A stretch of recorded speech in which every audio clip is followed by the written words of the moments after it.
Hello and welcome to Coffee and Calm with Amanda, where we have real talk for homeschool moms who are craving coffee, peace, and permission to break the rules.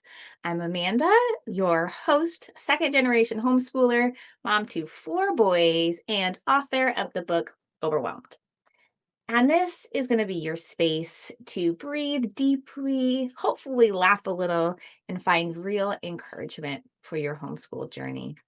Today, I'm joined by the wonderful Jen McKinnon, who is the founder of Practical by Default, where she helps busy homeschool moms juggle homeschooling, work, and life without burning out. And she was a working homeschool mom for over 14 years, so she knows firsthand how overwhelming it can feel to try to do it all. So she's got practical tools, systems, and encouragement with plenty of coffee along the way, if you can sense a theme. And she helps makes it doable for moms to create rhythms that actually work for their families. So thank you so much for coming on, Jen. Right. Thank you so much for having me. Course, of course. So I always like to open us up with vulnerability because that's just one of vulnerability and authenticity is lacking, especially if you doom scroll on Pinterest or Instagram for homeschool moms. And so, why don't you tell us about a time you experienced overwhelm as a homeschool mom and what you did to walk through that? Okay. This was a long time ago. So I started out, for those of you that don't know, I started out as a homeschool mom, a reluctant homeschool mom. So I was never going to homeschool. I'm one of those, if that sounds like you're not alone.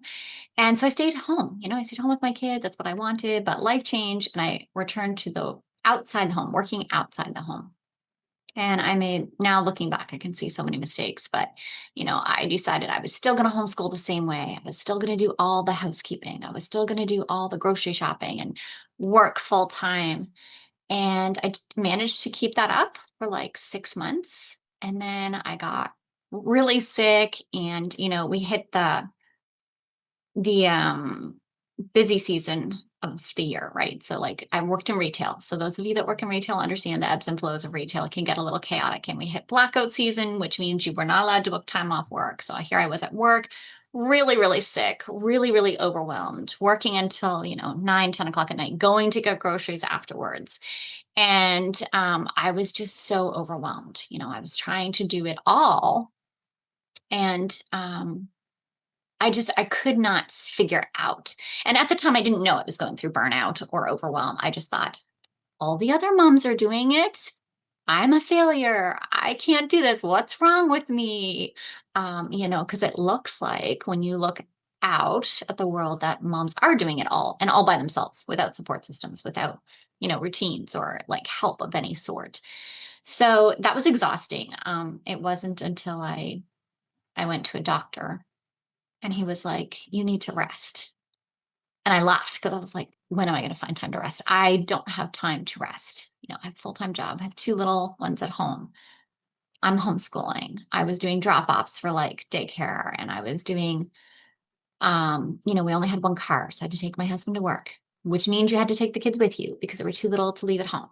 Then you come home and you change and then you like take the kids to daycare like or childcare because they were out of daycare age. And then go to work all day, deal with the public, be nice and smiley, no matter how sick you are, come home and you're homeschooling, you're doing all these things. So that was exhausting and overwhelming. That is like a key moment in my life that I learned a lot from it. It made a huge difference, but yeah, it's exhausting. Yeah. Oh my goodness. I can't even imagine. I've got a question thinking about your story. I don't know if I knew that you had gotten really sick before this moment. And so when you got really sick, do you feel like that was related to burnout or they like fed into each other? Or they the same thing? Like, tell us a little bit more about that because I feel like so many of us moms, because we're givers, we're pourer outers, like, cup is empty. Okay, let me figure out how to give more out of this empty cup. And then we don't stop until we're really sick. So Yeah. tell us a little bit more about that if you don't mind. I was diagnosed with a sinus infection. but I feel like it came from like a rundown immune system. Because your immune Mhm. system has, you need certain things to look after yourself. You need to eat. And if a bonus, you need to eat healthy. And so like, it was really, really busy at work. And there were, times have changed. We're going back like a few years. So hopefully things have gotten better. But at the time, you might have a lunch break scheduled. You might get 10 minutes of that 1 hour because it's too busy. Right. And so, I was running all the time. I was not eating properly. I definitely wasn't resting. I was falling into bed exhausted, waking up just as tired as I was when I went to sleep. Mm. I think immune system and stress can really bring on sickness. So when your body is fighting all of these things, personally, I feel like that's what it was. My doctor also said, like, you need to rest, you need downtime, you need to go for walks, like exercise. Even though you're working all the time, your body needs to move in fresh air and get out. And I was missing all of those things that like help you heal, like those connections with your family, Mm. because I might have been with my family, but I wasn't with my family. I was homeschooling, like, okay, do this sheet and do this and do this. But I was missing a lot because my brain, my body, I was either cooking or cleaning or, you know, all of Yeah. those things. Yeah, it sounds like, just being present with your family was one of the things that you needed. Yeah, And absolutely. I think, I know that this was a while ago before we all had cell phone addictions and, smartphones and all those things. And so being present with your family, like struggling with that isn't a new thing. It's just can be harder now if we're not disciplined or aware of our habits. And I think this is Jen's story is so important because I hear from so many moms, not just homeschool moms, but so many moms like, "Oh man, I've been sick for 3 weeks," or, "Oh, yeah, I just can't seem to kick this cough," or whatever it is, and I'm like, "Well, it's good, like, you need rest. Are you resting? What's that?" You know? Yeah, and we joke about it and we see memes on the internet like, "Oh, I'll rest when I'm dead." And it's like, it's funny, but it's not funny. Right. Because in reality, that's how many people feel in general, right? But I find, like you said, as moms, we're usually the ones that carry the mental load. We're the ones that organize everything and we're the one that hold everything. So yeah, it's hard. Yeah. Okay. So, you're in this season, retail season. I'm assuming this was around the holidays, How and did I you guess? I don't know. And I mean, I know, like, even when I was working at a restaurant or working at Starbucks, right? Those hour breaks, half-hour breaks turn into little tiny thing. "Can you please come back to the floor? Like, we're dying," everybody, and you're like, "Okay." Yeah. So what did you do to walk out of that season and start getting some rest? Okay, so I feel like this part of the story is very, very important because I think people don't understand this, especially as moms, or I didn't. So when I'd come back from, talking to my doctor and I was telling my husband, and he's like, "How many times did I say, how can I help?" And you were like, "I got this." And I was like, in my mind, I was like, well, can't he see the things that need to be done? Right? Like, can't he notice it? Can't he see? But he's working all day. He's not even in the house. So how's he supposed to know what needs to be done when he's not here? Right. So the first step for me was having a really clear, honest, heart to heart conversation with him and saying, okay, you're right. I can't do it all. And knowing it was okay to give permission to myself to ask for help. Like, I wanted to do all the cooking. I love cooking. It's like my thing. I'm not good at it, but I love it. And so that's like self-care to me. But, the laundry, the dishes, the getting the groceries. So we sat down, we made a plan. And one of the first things he did is he started going to the grocery store. Because after 5 is much more doable than at 9, 10 o'clock at night, health-wise. So that removed something from my plate. So that was really, really important. That was vital for me. So he'd pick up the kids, he'd go get from childcare, he'd go get groceries. They started this routine, like every Friday night, they got one of those take and bake pizzas that you buy at the grocery store. It's not the healthiest. It's not the worst thing, right? The plan is food on the table for your kids. Sometimes you get to that Yeah. point where it's like, did you eat today? Great. Did you happen to have a glass of water and some vegetables? Even better. Right? You got to start small. But like that was a huge turning point where I had to admit, like, I couldn't do it all. It was okay to ask for help. And I needed to be clear and specific on what I needed to do, like what I needed help with, because not everybody needs help with the same things. I needed grocery help nowadays, since, especially I live in the country now, since COVID, one of the benefits is that we can now do online grocery shopping.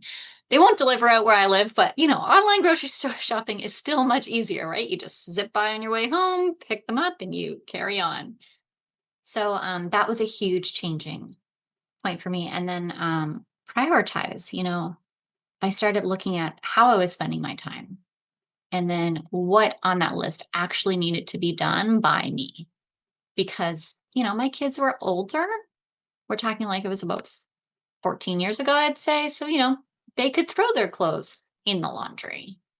They could empty the dishwasher and reload it. They could sweep the floors and vacuum. And it wasn't like they were doing all the housework, but like every little thing helped. And I had to really change my mind shift from, no, that's not the way I would do it. No, it's not as good as when I do it. Does that really matter at the end of the day? And when I asked myself that question, I was like, actually, no, like I can live and I can walk out the door with a sink full of dishes. And I'm okay with that now. But like there were times where I was like, that's a sign of a bad mom. Is it? Mm. Is that a sign of a bad mom? Or is it a sign of a good mom who's chosen to spend her time in a different way?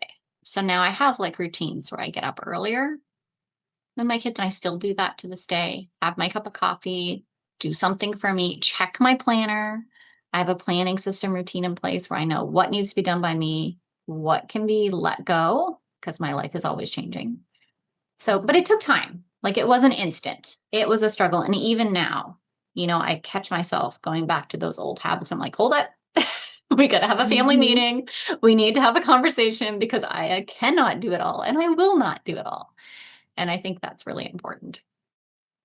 Yeah, and I think, oh, Jen, that last word, I will not do it all. Like that is one of the biggest shifts where, and I don't know. I think there's a certain personality type, and when we become a mom, when we're empathetic, we're givers by nature. Maybe we're not very good with boundaries, and we enter motherhood out of just it's a virtue, like, I wanna do it all for everybody, like, I wanna help everybody, and that's wonderful, but in reality, you can't.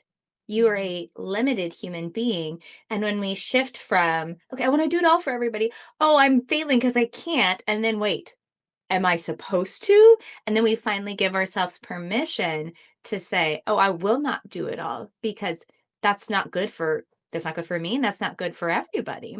And so I really think that is such an important distinction for I want to say a younger mom who's listening who really does want to do it all. So you mentioned one thing I personally still struggle with, and one thing like I needed to shift on. So there is a certain amount of needing to let go of the like your kids doing it a different way or perhaps your spouse doing it a different way.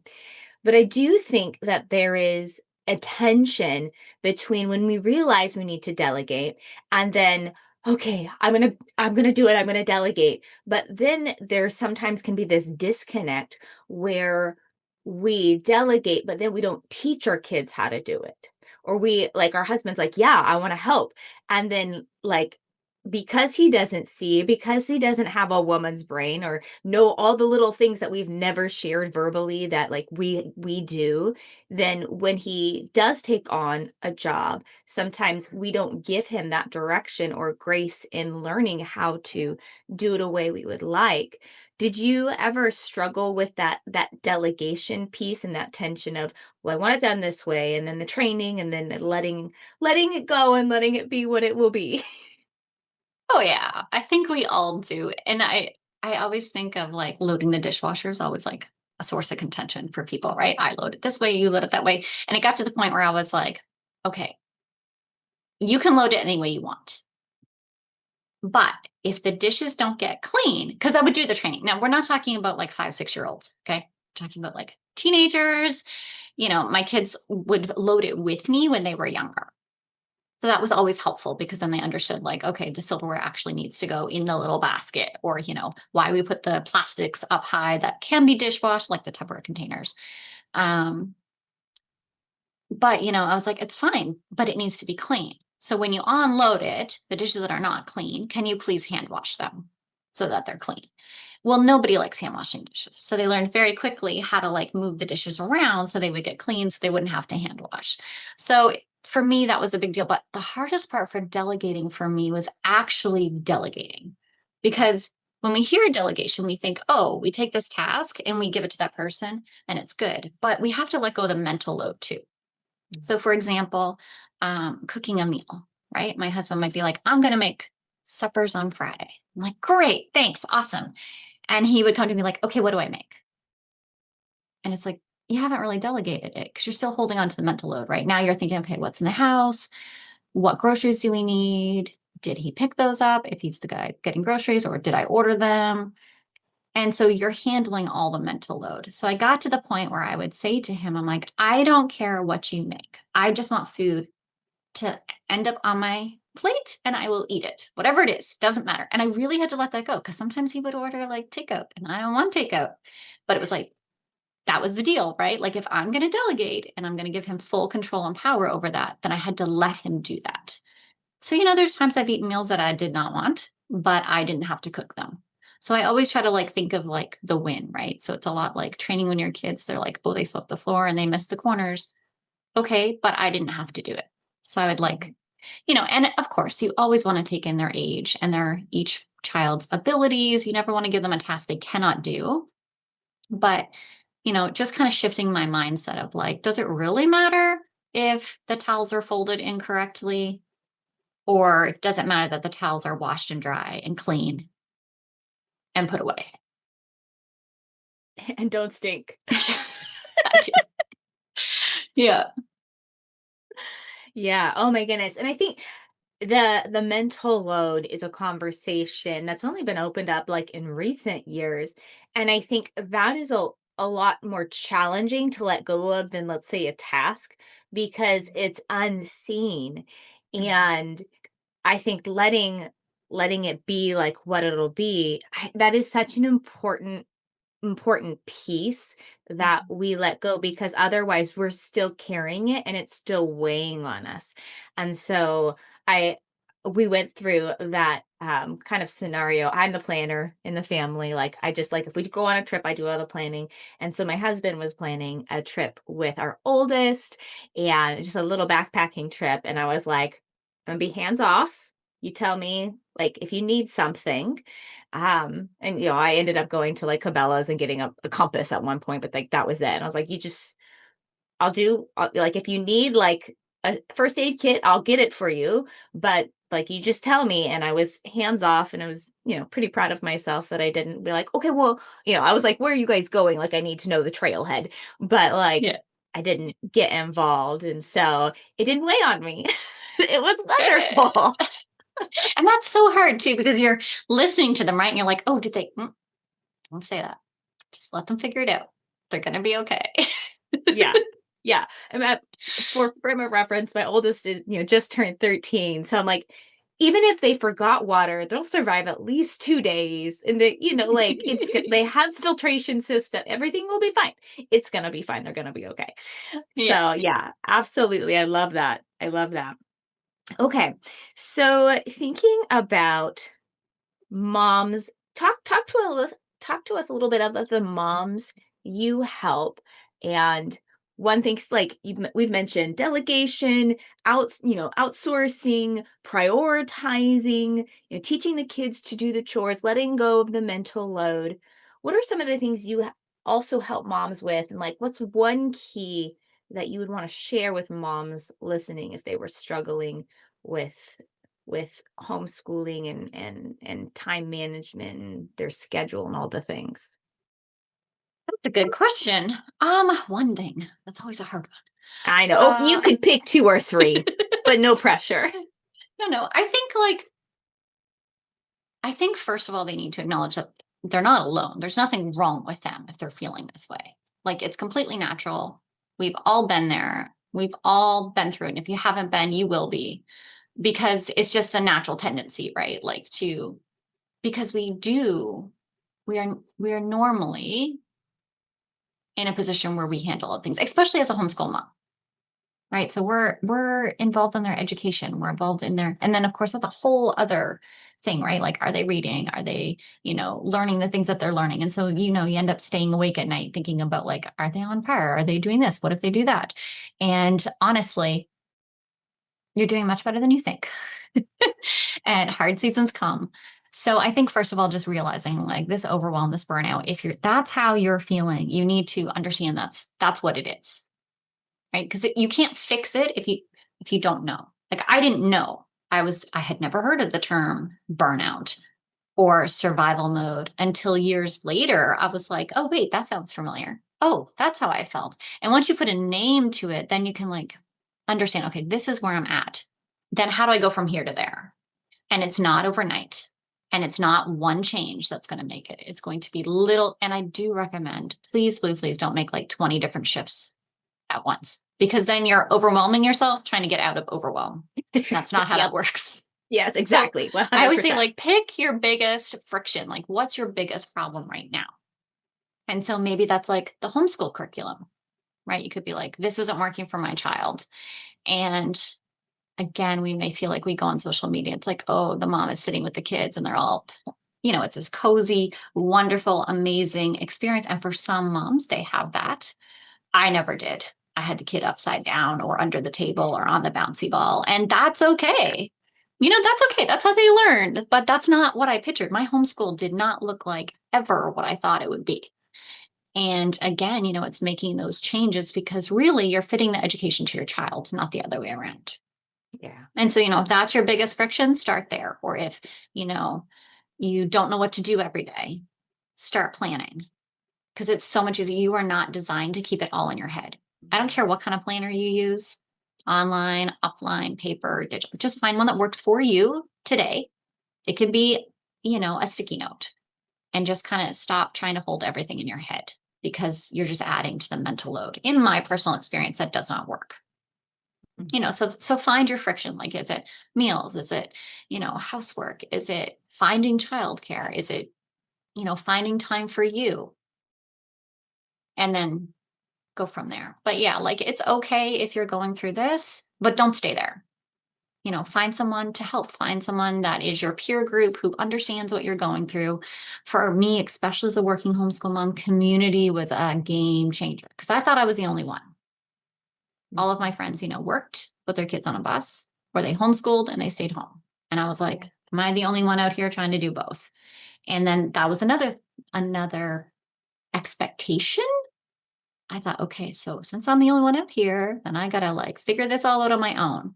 And so finding a community or like a resource, anything that can help you kind of like bounce ideas off. Sometimes just talking aloud makes a huge difference. Yeah. I Yeah. don't know if that answers your question. No, that was absolutely perfect. I want to piggyback on what you said about don't try to make 20 changes at once. You're just going from overwhelmed to overwhelmed, like you're saying. And I think, like, all that carrying in your head, getting, whatever kind of planning you use, it does ebb and flow in seasons, but, like, start with a brain dump. Like, just Yes. what's in your brain, put it on a piece of paper. Just get it out. You're going to be like, oh, wow. Yes. And then I always say, and then don't look at it for 10 minutes. Like, just walk away, because if you look at it right away, you didn't actually let it go. Right. So I would say, like, let it go, put it on a sheet. Don't look at it. Go get like a cup of coffee, or go for a walk, or go get like whatever, and then come back. Yes. I love that. I love Yes. that. And that, find your friction. I always like to go back to what's his name? Gary something, from The One Thing, the guy who wrote The One Thing.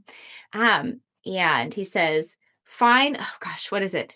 Find the one thing that, thereby, like, changing it makes everything else easier or not necessary. And so, like, and then sometimes we're like, oh, like, we get stuck in this corner. So sometimes it's like, okay, let's go really deep on this. Or sometimes just, like, name the thing that's on the top of your head, and, like, the curriculum or childcare Or like, I'm really stressing out every single day because I've got to get the kids to all these activities because I can't Mhm. have them unsocialized, like those sort of things. So I love that. I love that. Yeah. Okay. Um, so tell us a little bit. You have a resource for everybody that's listening. It is your 15-minute homeschool schedule fix. Tell us a little bit about that. So it is a guide that helps you kind of just step back, and it takes like 15 minutes, but to figure out how to create a schedule based on your life. And it's really, really important to me because people, everyone always asks, like, oh, give me a working homeschool mom schedule. I'm like, I would love to. I would love to be able to, like, da da da da, here's your Monday to Friday. Here's when you're going to work. Here's when you're going to eat. Here's when you're going to homeschool. Life doesn't work like that. And so people get very frustrated with me when I tell them that. And I'm like, because you really need to take your life into consideration, your kids, your work, your energy patterns, all of those things into consideration when you're creating your schedule. It needs to fit around your life. If you work 9 to 5, great, but not everybody does. A lot of people work at home. A lot of people work outside the home. A lot of people work split shifts. They work night shift. Some kids love online curriculum and worksheets. Some would rather poke their eyes out with sticks than do that. So you need to consider all of those things when you're creating your schedule. And so that's what it kind of helps you do, is walk through creating a schedule for your family. Yeah, I love that. And I think especially as working homeschool moms, there can be such a difference, right? I work for myself, I work from home. I can ramp things up, I can pare things back.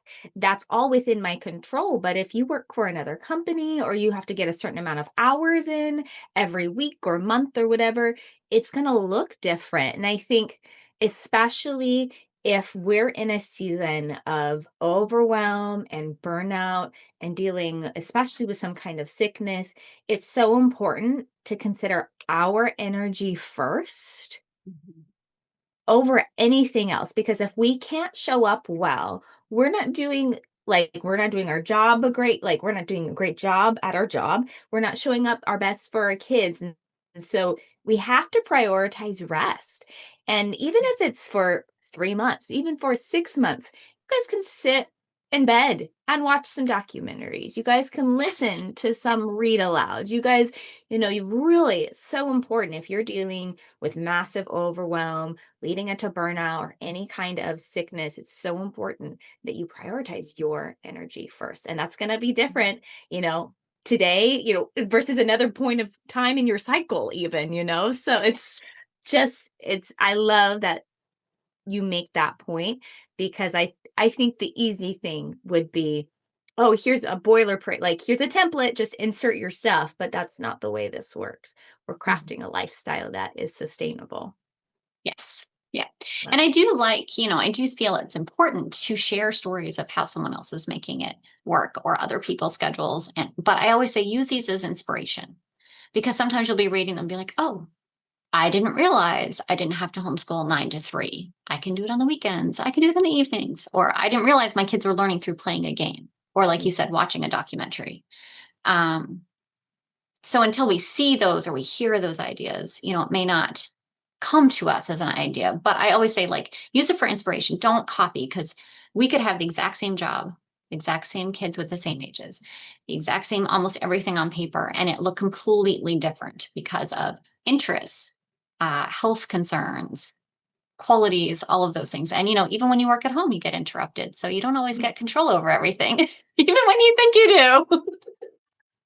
Absolutely. Absolutely. Okay. So before we wrap things up, and I'll have the link to that 15-minute schedule fix below in the show notes. But before we wrap things up, why don't you tell us what is lighting you up right now in your season of motherhood? Now that you're not like actually homeschooling the kids anymore, what are those of us who are in the trenches? What do we have to look forward to? What's lighting you up? Okay, so the first thing I will say is, nobody warned you about parenting adults. That's a whole, like, different ball game. But what is super exciting to me is, like, because sometimes when you're in the trenches of homeschooling, you don't see how much your children are actually learning. You're always in that second guessing, like, am I doing this right? Am I doing this right? And people have asked me, like, when did you know you did it right? And I was like, I don't know, when they graduated. But, like, our goal is for our kids to go on to do the thing they want, right? So not every child wants to go to university, not every child wants to go to college, not every child wants to go into the workforce. And so, watching my kids, take the things that the skills and the way of learning that they did through their life, and apply it to the real world. Watching them learn how to apply for credit cards, how to apply for a job, buy a car, save down payments for things, budget, handle friction at work, even though they were homeschooled. Because people are like, oh, they're not going to learn how to handle this or that and the other thing. It's like watching my kids do that. I'm just like, okay, I didn't screw them up completely. Because we have that fear. We have like, we're going to mess our kids up so bad. They're never going to be able to do this. And it's going to be our fault because we didn't have all these parents or these teachers to blame. We're the ones who decided to do this. And so just like knowing that they have the skills, my goal for them was that they learn how to learn, because the world is changing so much. Like you said, we didn't really have like cell phone addictions 14, 20 years ago. We had other addictions, but not cell phones. And so, how do we teach our kids to deal with technology changes? How do we teach them how to interact with human beings and be a good human? So I think that's like the coolest thing about being done. And also, I'm still in the trenches with the moms that I help support, and how some things have changed, but like the foundation hasn't. Yeah. Yeah. The foundation of homeschooling and that this movement is like we can teach our children better from home than they could somewhere else. And I think just knowing that and seeing Jen's story, right? She worked full time. You guys homeschooled very differently from a traditional homeschooler. I mean, my mom, we bred dogs and horses, and so she kind of worked, but like it was more ranchy, very flexible. She never like left the home. And so, you know, she did it very non-traditionally a long time ago, like non-traditional of non-traditional, and her kids are alive. Well, they have jobs. They're doing adult things like, "Oh, okay. Everything's gonna be all right." I love that Yes. perspective. Yeah. Mhm. Thank you so much for sharing with us and sharing about that hard season where you had to walk through being sick and working, but it really did lead to something beautiful. And you ended up slowly, step by step, creating a lifestyle that worked for you guys. Yeah. Awesome. Thank you for coming, Jen.